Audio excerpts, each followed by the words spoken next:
tell us more about how your charity helps people in this industry.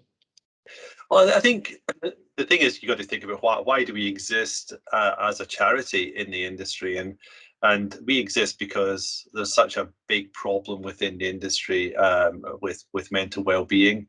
Every single working day, we lose 2 construction workers to suicide, which is absolutely horrendous. And there's something like 20% of all recorded time off work is due to stress, anxiety, or depression in the industry, which is a massive, again, issue for the industry. Every year we lose around about 30 to 40 of our workforce on site fatalities. Every year there's over 2,000 incidents where incapacitate somebody to such an extent that they can't actually go back to work. The worst cases of occupational cancer than any other industry. So there's just so much. So our charity really exists and right at the centerpiece of this. Look, what can we do? We wake up every day and say, what can we really do to help the overall well-being of the workforce? Because again, about 53% of the workforce are self-employed, agency workers or in zero-hour contracts. So there's not a lot of surety of finance in the future coming through to them. So they're always working for the next job and where the next job comes along, often staying away from home, often not eating well, not looking after themselves properly. And I say, so we wake up every day and say, what on earth can we do? Because our mantra or our mission is that no construction worker or their family should be alone in a crisis. We don't want any to be alone feeling they've got a big problem to solve and there's nobody there to help them solve it, because that's what we do. We're here to help. That's incredible, and especially at this time of year leading up to Christmas, I think that's so key, isn't it? Oh, this is, well, for the whole everybody, this is a tough time. It's a lovely time, but it's a tough time. It's a time where you turn to relationships and things sometimes can get a little bit strained. Although probably it's going to be a bit more interesting this year, because usually they say at this time of the year is when families are together where they haven't been together. Whereas through the pandemic, a lot of families have been forced to be together for long periods of time, and some people have rediscovered the relationship, and some people have discovered that this is a relationship they don't want to be in. So it's probably a little bit different this Christmas from normal, because people have been together a lot more than they used to be through the pandemic. Do you think that means that you'll have to provide more support? I think we were gearing up for a very busy time, because a lot of the industry have, there's been furlough, money has not been around as much, although construction as a whole has kind of worked through the pandemic, and people have had a pretty tough time. So I expect this Christmas will be quite tough on a lot of people in our industry. So what type of support specifically, let's get into the specifics now, do you provide, and how does your charity encourage a positive mental health culture in this industry? Okay, one easy question, one difficult question. So easy question is, what do we deliver? That's pretty straight. We deliver 3 basic charitable services. One, we offer a 24/7 helpline that's open to anybody in the industry. So anybody who's working in construction or allied trades or their family can phone that number 24/7. And on that number, they will get emotional support, physical support, and financial support if required as well. So it's all there, and we've got some fantastic caseworkers that really look after people and look at them holistically and make sure that they get the best possible support to move them from where they are to a better place, and that's when we probably leave them to move on. The second thing we do, we've got an absolutely amazing little supporting app as well, because not everybody's got the courage to make the phone call. So there's a downloadable app called the Construction Industry Helpline app. Took us ages to come up with that name, but it's downloadable, and it's again absolutely packed full of information, advice and guidance around all the subject matters, again around emotional support, physical support and financial support. And then during the pandemic, we We started a whole massive education program as well, which has just been really well patronised and very, very well used around building your own well-being as well. So building resilience, how to manage work-life balance, coping with stress, mindfulness. And we even had meditation for construction workers as well, which was an interesting one. I bet. I know it was, and people have taken to it, and I'm so pleased. it does work. And then we get other ones like Bang on Budget, which is how to manage your household finances, because we get a lot of people who phone our helpline with a financial problem, and underlying nearly every financial problem is a mental health problem as well. So those three services are all available: the 24/7 helpline, the app, and all of that wellbeing training, and it's all absolutely free. So it's there for everybody.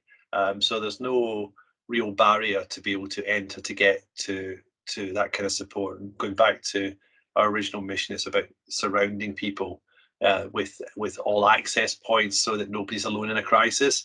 So they can self-help through the app, they can phone, or they can self-learn, etc. as well.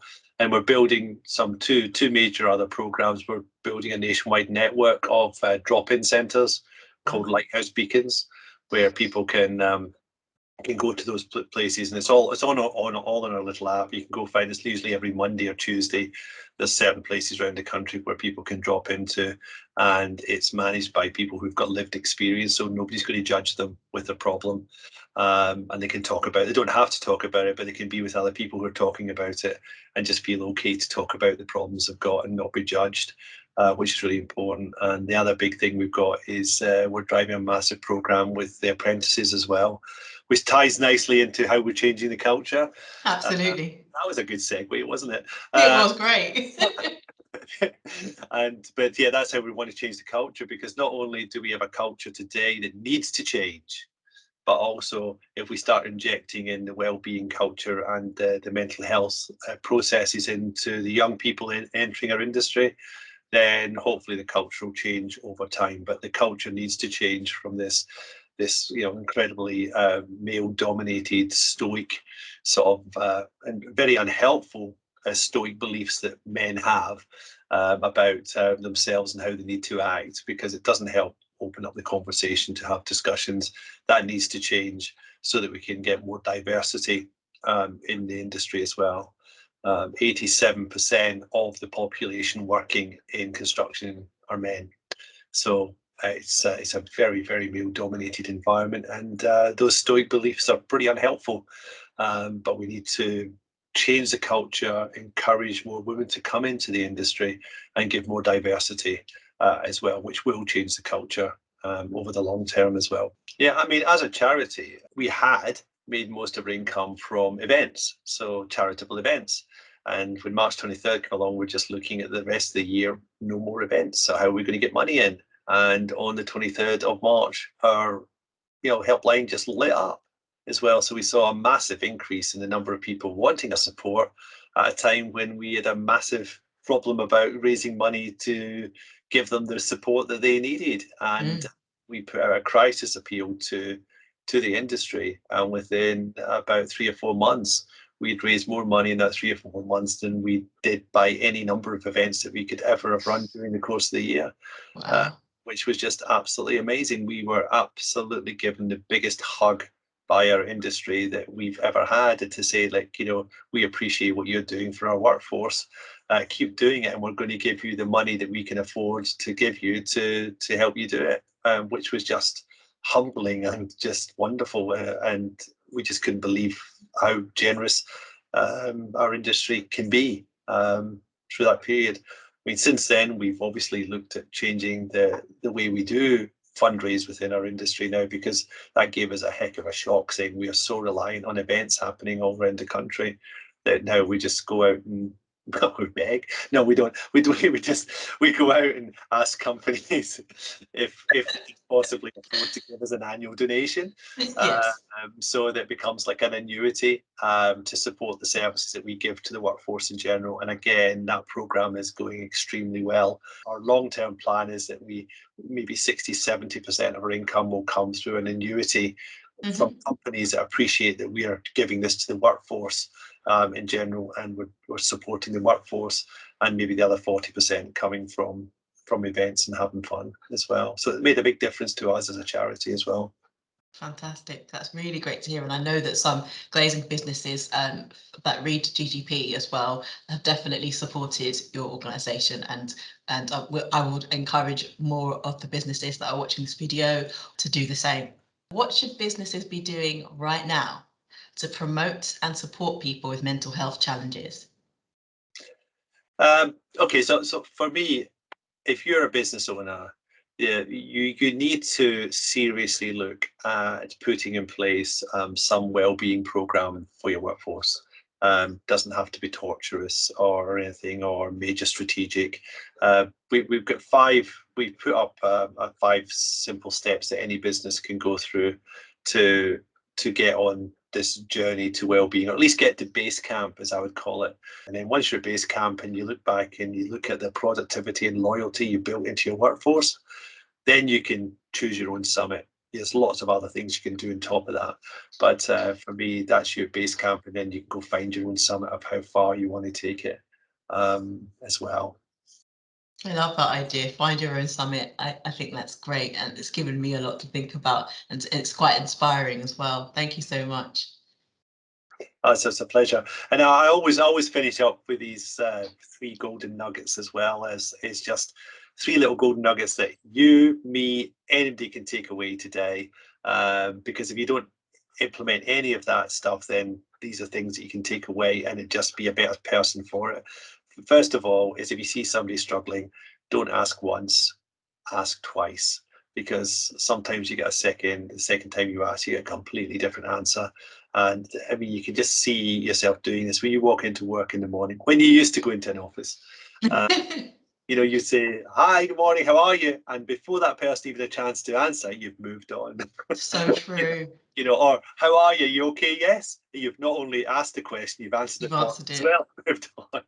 So what we're saying is, like, if you're going to ask somebody how they are, then don't ask them once, ask them twice.